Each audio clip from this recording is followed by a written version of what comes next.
tax deadline extensions, telehealth, and a filibuster. It's episode 3. Let's go.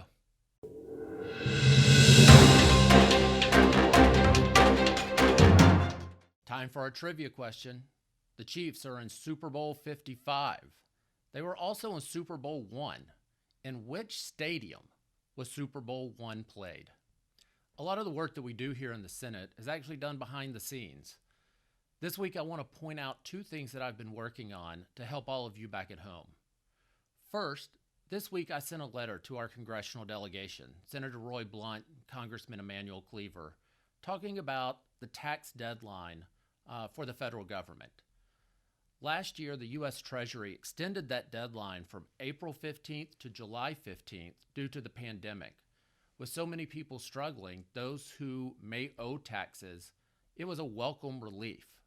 Of course, we're in the midst of the same pandemic, and a lot of the same problems are still with us, and sometimes they're even worse.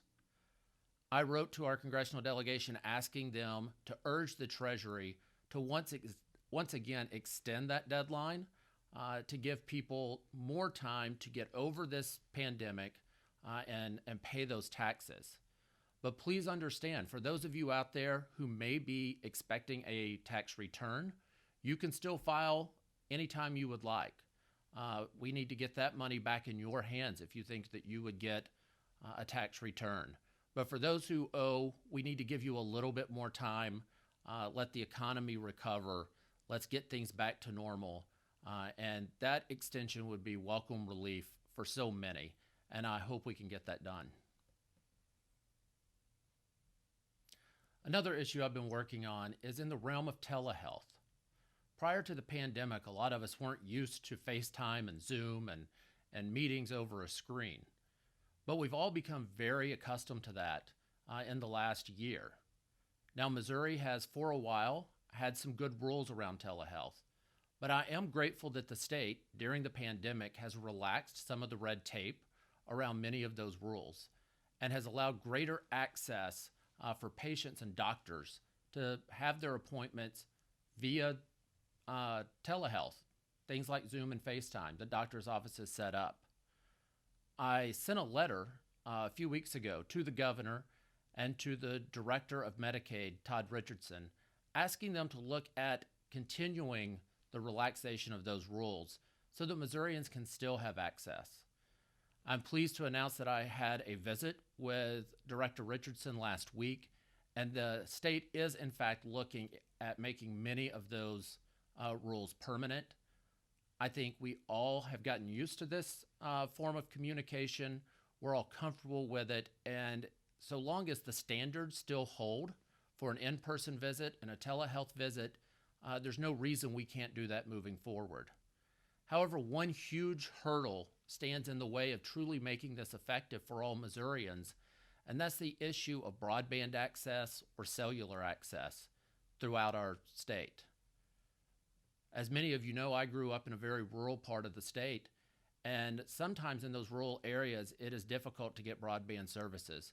So as we continue to move forward with telehealth, we also have to make sure that all Missourians have access to those services. So I hope all of us, urban, rural, Democrat, Republican, can come together and make sure that we get broadband access to every Missourian. Well, we had our first filibuster of the year this week. Many of us know our friends and neighbors who are small business owners, and throughout this pandemic, they've been working hard to protect themselves, their staff, and their customers from the coronavirus. None of us want to see these people have to then deal with frivolous lawsuits that may come after them. However, a bill that was introduced here in Jefferson City went far beyond that and let bad actors off the hook. The Democrats filibustered for 15 hours, and a debate that started at 2 p.m. on Tuesday finally ended shortly after 5 a.m. Wednesday morning when we came to some compromises.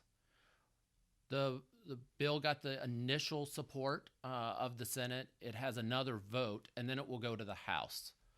So there's a long way to go to see what the final product will be. However, because of our filibustering, we were able to negotiate and get some concessions that made this bad bill not quite so bad. So we'll see what happens going forward, and hopefully some of us here in the Democratic caucus will get some sleep soon. That's pretty much it from Jefferson City this week.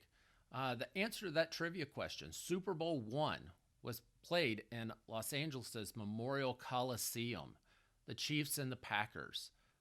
Unfortunately, the Chiefs did not come out on top of that, but I think we're going to see a different outcome in Super Bowl 55.